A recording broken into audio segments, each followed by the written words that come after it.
Jo, jo.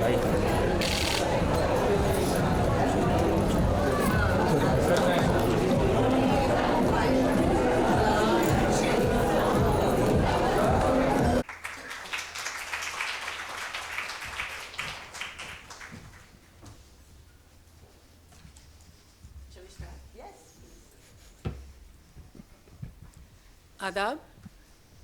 कुछ हिस्से हम पढ़ रहे हैं, जावेद साहब ने अपने बारे में एक छोटा सा आर्टिकल लिखा था उससे, और कुछ हिस्से हम लेंगे फिल्म किताब में जो अलग अलग मौजू पे काम हुआ है। जैसा कि ये बताया गया है कि ये एक कोलाज है और इसमें जावेद साहब के एनेक्डोट्स, उनके कुछ इंटरव्यूज़, लोगों के इंटरव्यूज़ उनके बारे में, और उन्होंने जो स्पीचेस दिए हैं उनके भी कुछ हिस्से हैं। तो इजाज़त। शहर लखनऊ, किरदार मेरे नाना नानी, दूसरे घर वाले और मैं। मेरी उम्र 8 बरस है। बाप बम्बई में है, माँ कब्र में। दिन भर घर के आंगन में अपने छोटे भाई के साथ क्रिकेट खेलता हूँ। शाम को ट्यूशन पढ़ाने के लिए एक डरावने से मास्टर साहब आते हैं। उन्हें 15 रुपये महीने दिया जाता है। ये बात बहुत अच्छी तरह याद है, इसलिए कि रोज़ बताई जाती है। सुबह खर्च करने के लिए एक अधन्ना और शाम को एक इकन्नी दी जाती है, इसलिए पैसे की कोई कमी नहीं है। सुबह रामजी लाल बनिए की दुकान से रंगीन गोलियां खरीदता हूँ और शाम को सामने फुटपाथ पर खोमचा लगाने वाले भगवती की चाट पर इकन्नी लुटाता हूँ। ऐश ही ऐश है। स्कूल खुल गए हैं। मेरा दाखला लखनऊ के मशहूर स्कूल कॉल्विन ताल्लुकेदार कॉलेज में 6ठी क्लास में करा दिया जाता है। पहले यहाँ सिर्फ ताल्लुकेदार के बेटे पढ़ सकते थे, अब मेरे जैसे कमज़ातों को भी दाखला मिल जाता है। अभी बहुत महंगा स्कूल है।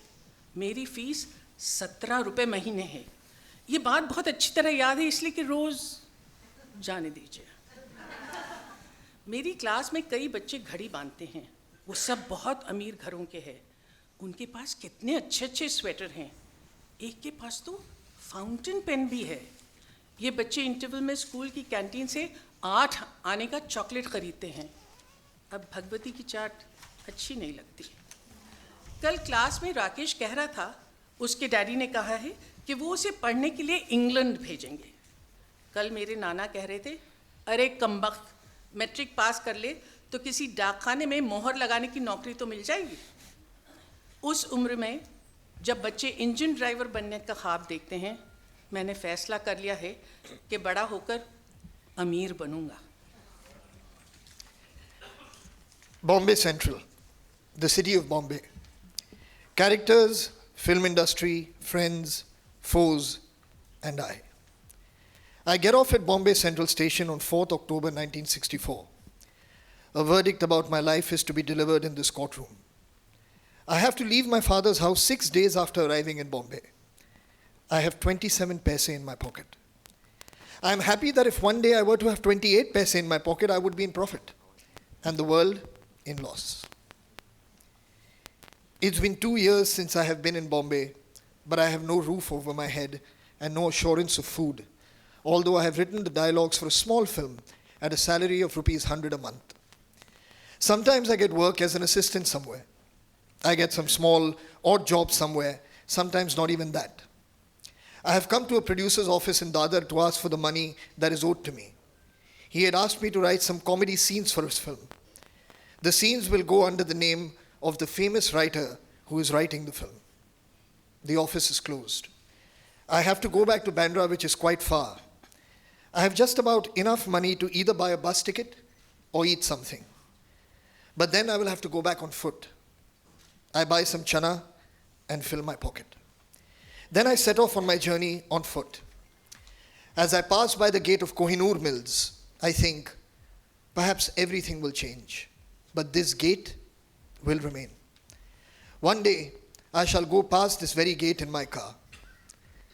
I have found work writing the dialogues of a film. I write some scenes and go to the director's house. He is sitting and eating pineapple for breakfast. He takes the scenes from me and reads them. Then he throws all the papers in my face. He throws me out of the film and says I can never ever become a writer.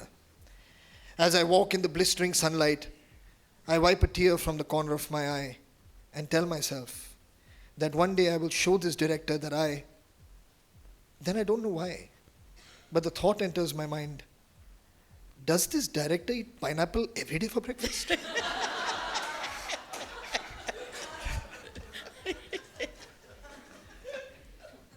मैं अब साल भर से कमाल studio में रहता हूँ।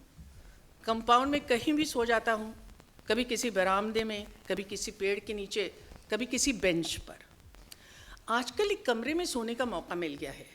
Studio के इस कमरे में चारों तरफ दीवारों से लगी बड़ी बड़ी अलमारियाँ हैं, जिनमें फिल्म पाकीज़ा के दर्जनों कॉस्ट्यूम्स रखे हैं। मीना कुमारी कमाल साहब से अलग हो गई हैं, इसलिए इन दिनों पाकीज़ा की शूटिंग बंद है। एक दिन मैं अलमारी का खाना खोलता हूँ, इसमें फिल्म में इस्तेमाल होने वाली पुरानी तरह की जूते, चप्पल और सैंडल भरे हैं, और उन्हीं में से मीना कुमारी के 3 फिल्मफेयर अवार्ड भी पड़े हैं। मैं उन्हें झाड़ पोंछ कर अलग रख देता हूँ। मैंने ज़िंदगी में पहली बार किसी फिल्म अवार्ड को छुआ है। रोज़ रात को कमरा अंदर से बंद करता और वो ट्रॉफ़ी अपने हाथ में लेकर आईने के सामने खड़ा होता हूँ और सोचता हूँ कि जब ये ट्रॉफ़ी मुझे मिलेगी तो तालियों से गूंजता हुआ ये हॉल में बैठे हुए लोग किस तरह मेरी तरफ देखकर कितना मुस्कुराएंगे और कैसे हाथ हिलाएंगे। इसके पहले कि इस बारे में कोई फैसला कर सकूं, स्टूडियो के बोर्ड पर नोटिस लगा है कि जो लोग स्टूडियो में काम नहीं करते वो कंपाउंड में भी रह नहीं सकते। Even in my college days in Bhopal, I had no particular place to live. My friend Mushtaq Singh asked me to come and share his room. The story goes like this. Mushtaq Singh has a job and he studies too. He is the head of the College Urdu Association. My Urdu is very good, but his is even better. I know countless sher by heart. He knows even more. I am away from my family. He has no family. See? He is better than me at everything. For the past year, he has been bearing the burden of keeping our friendship fed and dressed. That is, he feeds me and also gets my clothes stitched. He is a devout Sikh, but it is his responsibility to buy cigarettes for me. Now I have begun to drink too sometimes. The two of us are sitting and drinking one night. He is telling me about the partition and the riots of those days. He was very young then, but he remembers how 2 Muslim girls were pushed into a burning tar coal drum in Karol Bagh in Delhi, and how a Muslim boy was. I interrupt him by saying, "What do you want, Mushtaq Singh? For the past 1 hour you've been telling me about all these incidents. Are you trying to turn me into a supporter of the Muslim League?" The clap of cruelty was sounded by both hands. "Now tell me an incident from the other side too." Mushtaq Singh laughs and says, "All right, I will tell you. But shall I tell you what befell the world or what I experienced at first hand?" I reply, "Tell me about what happened to you." And he replies, "I had 11 people in my family. 10 of them were murdered in front of my eyes. I have been living in Mushtaq Singh's room for a year. I still don't understand one thing. Mushtaq Singh, why did those people leave you? Good people like you, no matter which caste or religion they might be born in, are always hung from the gallows. How did you escape?" He is in Glasgow these days. When the two of us were parting, I had taken his kada to wear. I still have it on my wrist. Whenever I think of him, I feel he is in front of me and he is saying, "बहुत नाकामियों पर आप अपनी नाज करते हैं, अभी देखी कहाँ है आपने नाकामियाँ मेरी." अब इसके बाद मैं किताब का एक हिस्सा पढ़ूंगी जो जावेद साहब ने कहीं एक स्पीच दी थी, तकरीर की थी, और उसमें से ये निकला हुआ है। बच्चों पर धर्म नहीं थोपना चाहिए और ना ही नासिकता, इसका उन्वान है। फिर कुछ उसके हिस्से काट के यहाँ से मैं दे रही हूँ। हम अपने बच्चों को धर्म नहीं, अपनी संस्कृति सिखाना चाहिए, लेकिन वो भी बदलती हुई होना चाहिए। आपने देखा होगा कि बच्चे डोरी में एक छोटा सा कंकर बांधते हैं और वो कंकर बांध के अपने सिर के ऊपर से घुमाते हैं। धीरे धीरे डोरी छोड़ते जाते हैं और वो सर्कल जो है वो बड़े से बड़ा होता चला जाता है। इसमें ये पत्थर जो है ये रिवोल्ट है, वो दूर जाना चाहता है। ये डोरी जो है ये ट्रेडिशन है, वो उसे रोकती है। अगर आप डोरी तोड़ देंगे तो पत्थर भी गिर जाएगा, और अगर आप पत्थर निकाल दें तो डोरी इतनी दूर तक जा ही नहीं सकती। ये दोनों चीज़ें चाहिए। हम अपनी ट्रेडिशन को तोड़ें नहीं, लेकिन धीरे धीरे उसे ढकेलते रहें, उसे आहिस्ता आहिस्ता आगे बढ़ाते रहें। जो चीज़ें कमज़ोर हैं, ख़राब हैं, जो पत्ते सूख गए हैं, वो डाली से गिरते रहें, और जो नए फूल पत्ते हैं उनको इजाज़त दीजिए कि वो उभरें, वो आहिस्ता आहिस्ता खिलते रहें। इस तरह दोनों चीज़ें चाहिए होंगी, एक से काम नहीं चलेगा। ठीक उसी तरह जिस तरह एक पेड़ को जड़ें भी चाहिए और शाखें भी चाहिए। पेड़ सिर्फ जड़ नहीं होता है, पेड़ सिर्फ शाख नहीं हो सकता, और जितना ऊंचा पेड़ जाएगा, जितना वो फैलेगा, उतनी ही उसकी जड़ें गहरी होनी चाहिए, वरना वो गिर जाएगा।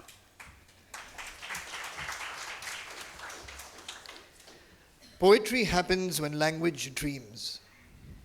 It is said that poetry is the language of dreams. Poetry is not just about meter and rhyme, nor is it only about rhythm and rhyme. If it did, then 71, 72, 73, 74, 75 and 76 would also be poetry. Poetry flows from thoughts. I sometimes feel that poetry is the dream of language. When a language dreams, poetry happens. When a language is awake, there is prose. Language is a very powerful thing. So are words. But in themselves, words are neither good nor bad. We should love words and know their power and strength, because whatever has happened in the world has happened because of words, or else it wouldn't have happened. So, respect words, love words, make friends with words, listen to them carefully, and speak them carefully. Thank you. Thank you very much.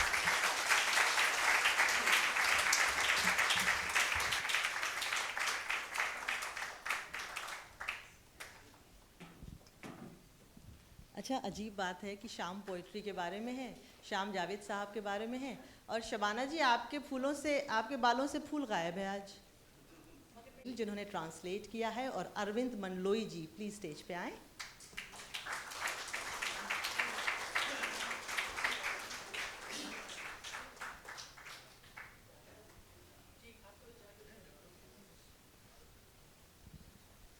आपके लिए mic, हाँ, take your mic please. वहाँ पे भी जब इसका launch हुआ था, मैंने किताब पढ़ी तो it is such an exhaustive collection of his work, his life, his points of view, perspectives, his political views, his religious views, his views on society, his work, the lyricist part of it, everything, मतलब वो पूरी जीवनी है एक तरह से। आपका रिश्ता शायद उनसे बहुत पुराना है, ये दिल्ली में मैंने देखा था, थोड़ा सा उसके बारे में बताएं, और इस पूरी किताब को यहाँ तक आने में कितना वक्त लगा और क्या क्या मेहनत गई। अच्छा, देखिए, रिश्ता तो हमारा भूख से है, लोगों को लगती थी, हमको दिखाई देती थी, ये अनुभव एक जैसा है हम दोनों का, भूख से, है ना। और फिर देखिए क्या होता है कि जब हालात एक तरह के हों तो जल्दी कनेक्टिविटी हो जाती है। जैसे एक पागल दूसरे पागल को पहचान जाता है, बताए या नहीं बताए, ठीक। तो वैसे ही जिन्होंने बुरा वक्त देखा हो वो जल्दी पहचान जाते हैं, भैया अपने वाला ही है। और आपको एक बात और बता दूं मैं कि अभी शबाना जी एडमिट थी तो अचानक उन्होंने भी हमारी क्लब की मेंबरशिप ले लिया। उन्होंने कहा भाई मेरी समस्या रोटी की नहीं थी, एक बार दाल नहीं थी वहाँ कम्यून में, तो मैं किसी से 50 पैसे मांग लाई थी, तो अम्मी ने बहुत मारा था कि तुम ये क्यों करके आई। तो मुझे पता चला कि ये हमसे एक सीढ़ी पहले हैं, इनके पास रोटी थी, दाल की प्रॉब्लम थी, हमारे पास रोटी और दाल दोनों की प्रॉब्लम थी। तो असल बात ये है कि ये जो हालात हैं, ये जब आप किसी में, किसी आईने में जैसे अपना अक्स देखते हैं, उसी तरह जब आप देखते हैं तो वो एक रिलेशनशिप पैदा होती है। और इसमें बहुत दिल से मैं आभारी हूँ शबाना जी का और जावेद साहब का कि उन्होंने देखने भर की इजाज़त नहीं दी मुझे। उन्होंने कहा तुम आईने के अंदर आ जाओ, तो मैं अंदर आ गया हूँ। तो ये जो भी कोशिश हुई है इसमें देखिए, लिखने पढ़ने का तो मेरा ताल्लुकात ऐसा रहा ताल्लुक़ कि स्कूलों की बगल से निकला हूँ मैं, अंग्रेजी स्कूल के भी पास से निकला हूँ, समझ जाता हूँ, बोल नहीं पाता हूँ। ऐसे ये था कि भाई फीस जब तक नहीं ली गई तब तक पढ़ते रहे, जब फीस मांगना शुरू हुई तो बैक टू पवेलियन, घर आ जाओ वापस। तो असल में ये है कि ये किताब जो लिखी गई है वो, इसकी शुरुआत ऐसे हुई कि मैंने जब तरकश पढ़ी अपनी ज़िंदगी में पहली बार, तो मुझे लगा कि ये कहानी तो मेरी है, ठीक है। उसके कई बरस बाद जावेद साहब से मुलाकात हुई। उस मुलाकात करते वक्त मैं आपको एक दिलचस्प बात बता दूं कि मैं बहुत सुख चैन वाला आदमी था। मेरे पास एक गाड़ी थी, एक ड्राइवर था और एक फिक्स इनकम थी, और मैं ये मान के चलता था कि दुनिया का सबसे सुखी आदमी मैं ही हूँ। तो सुबह से शाम तक मुझे सिर्फ शायरों के बारे में बात ही करना रहती थी। तो इन्होंने मेरे अंदर एक बेचैनी पैदा की और ये बताया कि भैया ये ज़िंदगी नहीं है, ज़िंदगी अभी आपको कहीं लंबा सफ़र करना है। तो यहाँ से शुरुआत हुई, फिर धीरे धीरे हमने एक दूसरे को जाना समझा, और इसको समझते समझते ही ये किताब एक शक्ल के रूप में शक्ल लेती चली गई। इसके पहले हमने ख्वाब के गांव में एक बुक की थी जिसमें जावेद साहब की कही हुई बातें थी, और उसकी भी कहानी बड़ी ज़बरदस्त है कि 70वां जन्मदिन था, हम कोई तोहफ़ा देना चाहते थे तो वो हमने बुक तैयार की। अब हुआ ये कि भोपाल से जावेद साहब ने मुझे कार्ड दिया कि ये साहब हैं विकास रखेजा जी हैं, इनसे ज़रा आप मिल लीजिएगा, बार बार मुझे मिल जाते हैं कहीं फ़्लाइट में कभी कहाँ। तो मैं उनसे मिलने पहुंचा तो मालूम चला उनका भी एक कनेक्शन है जावेद साहब से। वो ये है कि वो उस बुक डिपो के मालिक हैं जहाँ से जावेद साहब ने इनकलाब खरीदी थी, ठीक। तो उन्होंने कहा कि साहब मैं कुछ पब्लिश करना चाहता हूँ, तो हमने कहा अभी तो ये है, हमने कोशिश की थी। और वो किताब जिसमें सिर्फ उनकी कही हुई बातें थी, वो अमेज़न पे दुनिया में सबसे ज़्यादा बिकने वाली किताब डिक्लेयर हुई। बातें ऐसी होती तो अब ये हुआ कि फिर ये हुआ कि भाई अभी उससे एक प्रेरणा मिली। बिल्कुल। तो फिर 75 बर्थडे पे हम लोगों ने तय किया था कि किताब आए। वाह। बीच में कोविड आ गया, इसलिए कुछ समय ज़्यादा लगा, फिर ये धीरे धीरे आहिस्ता आहिस्ता जो आज आप सब लोग हैं। बिल्कुल जी, शुक्रिया। बिल्कुल, आपने सही कहा कि ज़िंदगी जहद में है, सब्र के काबू में नहीं।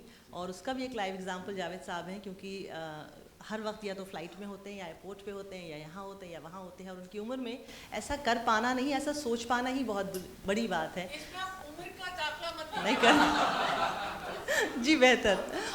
रक्षंदा जलील बहुत अच्छा लिखती हैं, ख़ुद भी किताबें इनकी कई आ चुकी हैं, और एक बार इनकी एक किताब थी you don't look like a Muslim, उस but you don't look like a Muslim, उसके ट्रांसलेशन पे मैं बैठी थी, वो उर्दू का ट्रांसलेशन था। तो मैं हैरान रह गई आपकी इन डेप्थ नॉलेज, आपके पर्सपेक्टिव्स को लेके, और कितना आप रिसर्च करके लिख सकती हैं। एंड ट्रांसलेटर के तौर पे भी आप का पूरा वो जो एक बॉडी ऑफ वर्क है वो दिख रहा था मुझे। What were your challenges, because you know each language has a different kind of a taste to it. अब जैसे गुलजार साहब ने लिखा मोरा गोरा रंग लई ले मुझे शाम रंग दई दे, इसको आप इंग्लिश में नहीं ट्रांसलेट कर सकते। या जावेद साहब का पंछी नदिया पवन के झोंके कोई सरहद कैसे इन्हें रोके, इसको ट्रांसलेट करते वक्त क्या प्रॉब्लम्स या क्या चैलेंजेस रहे? ट्रांसलेशन के तो अपने चैलेंजेस होते ही हैं, लॉसेस और गेन्स इनेविटेबल हैं, लेकिन जैसे शबाना जी ने कहा ये किताब एक कलाज है, इसमें मुख्तलिफ़ चीज़ें हैं। इसमें जावेद साहब की आवाज़ है, इसमें उनके दोस्तों की, ख़ानदान के लोगों की, जो उनके दोस्त थे भोपाल में इतने अरसा पहले, उनकी आवाज़ है। So translation is all about carrying the voice through across the picket fence of language. But what do you do when there are multiple voices? There is no one single narrative here. There is not one single voice in the entire book. Javed साहब भी जब वो बोलते हैं तो वो अलग अलग आवाज़ों में बोलते हैं। वो एक 8 साल का बच्चा है, जो अभी शबाना ने पैसेज पढ़ा, मैं 8 साल का हूँ, लखनऊ, वो वाक़या जब उनकी वालदा का इंतकाल हुआ है, तो वो 8 साल का बच्चा जब बोल रहा है तो वो दूसरी आवाज़ में बोल रहा है। फिर जब वो एक एल्डर स्टेट्समैन हैं, जब वो राज्यसभा की अपनी फेयरवेल स्पीच दे रहे हैं, तो वो दूसरी तरह से बोल रहे हैं। वो चंचलता, वो मचलती भी जो उनकी शोखी है, जो उनकी पर्सनालिटी का हिस्सा है, उसकी भी झलक आती है। लेकिन जो उनकी संजीदगी है, जो वो बहुत फ़िलोसॉफ़िकल अंदाज में बात करते हैं, वो बातें भी इस किताब में हैं। तो कोई एक आवाज़ में एक सपाट तरीक़े से इस किताब का तर्जुमा कर देना मुमकिन नहीं था। You know, I can't sound like myself, I can't sound like any one person, so I have to sound like all the people who are talking about him at different points in his life. And that was challenging, but fun. Definitely, it would have been a lot of fun. It will be as fun reading it. So let's call the man in question here. अक्सर ज़िंदगी में बड़ी पेचीदा situations आती हैं जिसमें आपको समझ में नहीं आता कि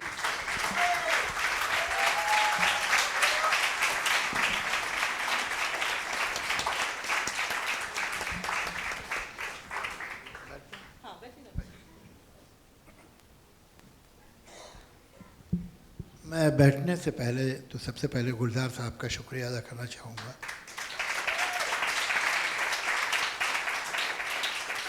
ईद के चांद की मिनिमम गारंटी ये है कि वो साल में एक बार दिखाई देता है। ये मिनिमम गारंटी भी इनसे नहीं मिलती हमको। तो बहुत बहुत शुक्रिया। ये आते जाते नहीं है ज़्यादा, और ये बहुत मुझे खुशी है और बहुत एक्साइटमेंट है कि गुलजार साहब ने यहाँ आना मंजूर किया, और ये किताब यहाँ आज जो इसका इजरा होगा वो गुलजार साहब के हाथों होगा। तो मैं एक बार फिर आपका शुक्रिया अदा करना चाहता हूँ।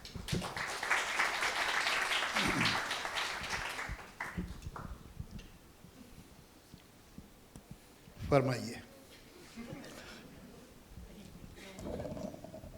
हेलो हेलो हेलो हेलो, नहीं आप रखिए वो आपके, हाँ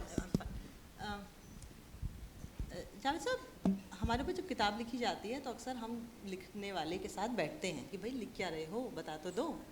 कई ऐसी चीज़ें होती हैं जब आपको लगता है कि नहीं ये मत लिखिए, दर्द बोला तो सुनाई देगा, वो मत लिखिए, वो पता नहीं कैसे किस तक पहुँचे। न जाने कितनी किताबें आपके ऊपर लिखी जा चुकी हैं, आपने खुद भी किताबें लिखी हैं, और ख़ास तौर से अगर इस किताब के मुतालिक बात करें तो क्या ये किस हद तक आपकी ज़िंदगी में झांकने में ये किताब सक्सेसफुल रही है? देखिए, जैसा कि शबाना जी ने कहा, वैसे तो वैसे ही ज़रा से एम्बैरेसिंग होता है आदमी अपने बारे में लिखी हुई किताब के बारे में बात करे, लेकिन ये कि ये एक वाकई कोलाज है, और ये मैं दाद दूंगा अरविंद जी की मेहनत का कि कहाँ कहाँ किन किन लोगों से मिले। कुछ लोग जो बहुत दूर थे और कुछ लोग जो मिलते मुश्किल से हैं। सब मसरूफ़ लोग हैं मुंबई में, किसके पास वक्त है, मगर किसी न किसी तरह से उन्होंने हर इंसान से जो मेरी ज़िंदगी से गुज़रा या मैं उसकी ज़िंदगी से गुज़रा, उससे कुछ ना कुछ बात की, और वो बात। अब वो तो जो कह रहा है वो कह रहा है, मैं कौन होता हूँ ये कहने वाला कि नहीं हूँ, उससे कहिए कि ये ना कहे वो कहे, ये तो मैं नहीं कर सकता। तो वो तो उसमें तो कोई सवाल नहीं। जहाँ तक मेरा ताल्लुक़ है, उन्होंने मुझे भी इंटरव्यू किया इस किताब के लिए, तो फिर मेरे बस में था कि मैं जो चाहूँ कहूँ, जो ना कहूँ, जो दिखाऊँ जो छुपाऊँ वो मेरे हाथ था। तो और जो दूसरे बोल रहे हैं उस पर मेरा कोई हक़ नहीं होता किसी भी सेंसर का। आजकल तो हर एक के पास सेंसर का हक़ हो गया है, लेकिन ये कि मेरे पास, मैं नहीं महसूस करता कि मैं अगर कोई मेरे बारे में राय दे रहा है तो मैं उसमें से कहूँ कि ये जुमला निकाल दीजिए। तो कोई ज़रूरत ही नहीं थी उसको देखने की। मैं एक एक झलक कभी कभार ये मुझे दिखाते रहे। तो इंदौर में रहते हैं, कभी आते थे, लोगों से मिल के चले जाते थे बगैर मुझसे मिले, लेकिन फिर कभी जब आते थे तो कुछ दिखाते थे कि मेरा फ़लाँ से इंटरव्यू हुआ, ये बात हुई, ये बगैर तफसील में गए। तो मुझे अंदाज़ा था कि ये बहुत लंबा चौड़ा काम कर रहे हैं। लेकिन जब मैंने आज से कोई 20 दिन पहले या 22 दिन पहले ये किताब देखी, तब मुझे समझ में आया कि ये तो इन्होंने पता नहीं कितना इतना बड़ा कैनवस बना दिया। मैं बहुत शुक्रगुजार भी हुआ और शर्मिंदा भी हुआ और डरा भी कि ये तो सबका सब सामने आ गया। अच्छा, वो आप थोड़ा महफिल गर्म कर देते हैं। आपने कहा था कि फिल्मों पे समाज एक बहुत बुरा इन्फ्लुएंस है, वो बताइए ना, बड़ी दिलचस्पी वाली बात है जो दिमाग में अटक सी गई है। वो नहीं, इसमें कोई शक ही नहीं है कि सोसाइटी जो है is a bad influence on cinema, इसमें कोई शक नहीं। उसकी वजह यह है कि जो प्रोड्यूसर है, जो डायरेक्टर है, वो फिल्म इसलिए बनाता है कि फिल्म चले। फिल्म मेन स्ट्रीम का जो दूसरे लोग हैं, पैरेलल सिनेमा या एक्सपेरिमेंटल सिनेमा या अनकन्वेंशनल सिनेमा, उसकी बात जाने दिए, वो तो वो बनाते हैं जो उनका दिल चाहता है।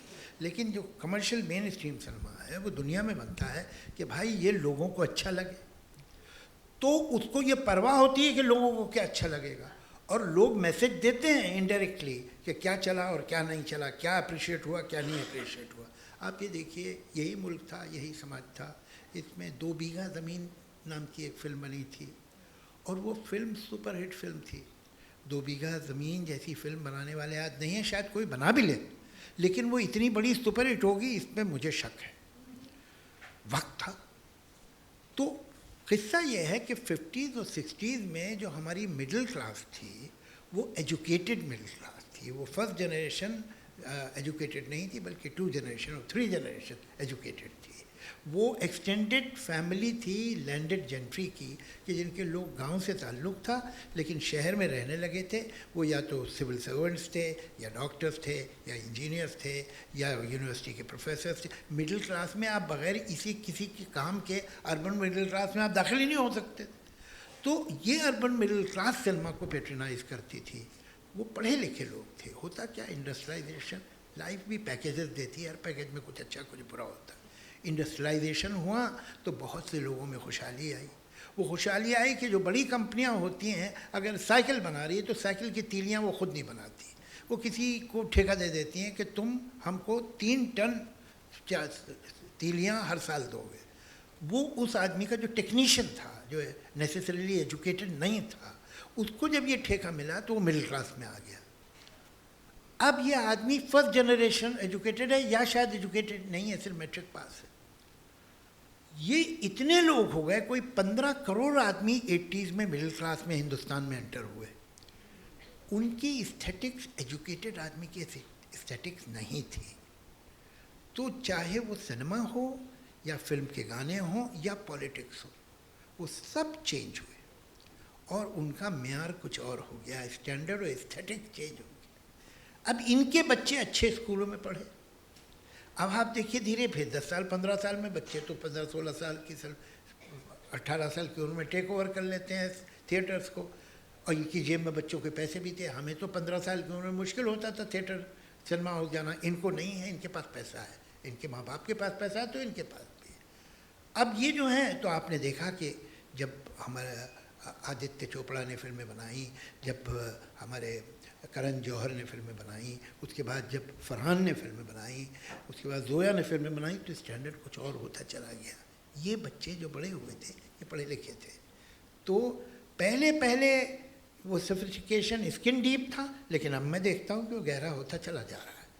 तो ये हर हाल में जो गाने ख़राब हुए, ज़बान ख़राब हुई, ये समाज से ख़राब हुई, हवा में थोड़ी ख़राब हो गई कि समाज तो नहायत अच्छी लैंग्वेज, लिटरेरी लैंग्वेज बोल रहा था और पता नहीं क्या हो गया गुलजार साहब को, मुझको बुरे गाने लिखने लगे हम लोग, है? ऐसा नहीं है। वो ज़बान जो है समाज से चली गई, वोकैबुलरी ज़बान से चली गई। मुझे तो यंग लोग मिलते हैं, हर दूसरे जुमले पर बोलते हैं you know what I mean, तो मैं कहता हूँ नहीं, I don't know, tell me what you mean, बताओ मुझे। तो ये है, ये सब समाज के असर अच्छे भी होते हैं बुरे भी होते हैं। अब मुझे ऐसा लगता है धीरे धीरे समाज में जो कम से कम जो लोग पॉलिटिक्स में नहीं हैं वो अच्छे होते जा रहे हैं, तो वो धीरे धीरे उसको अच्छा बना रहे हैं, फिल्म बेहतर बन रही है। हाँ, ये कुछ दिनों पहले सब मैंने पूछा था उनसे कि जो इंसान ये लिख सकता है कि देखा एक ख्वाब तो ये सिलसिले हुए, दूर तक निगाह में है गुल खिले हुए, ये गिला है आपकी निगाहों से कि फूल भी हो दरमिया तो फासले हुए। आहा हा, क्या खूबसूरत बात है। और उसी शख्स ने लिखा, दिल में मेरे है दर्द डिस्को, दर्द डिस्को। सो बदलते समाज की यही पहचान है। उसकी मुजरिम सामने बैठी हुई हैं। कौन? मुल्जिमा फराह खान अदालत में हाजिर हो। फरहा, तो ऐसा क्यों लिखवाया? नहीं, क्या किया इन्हें क्या बताऊं मैं आपको, बहुत दुख भरी कहानी है, मैं आपको डिटेल बताऊंगा। तो ये सब जो है, अगेन मैं एक बात बताऊं, मजाक की बात अलग है, लेकिन वो दिल में मेरे है दर्द को, आप गाने को फिल्म से निकाल के देख रहे हैं। उस गाने की सिचुएशन बड़ी अजीब थी।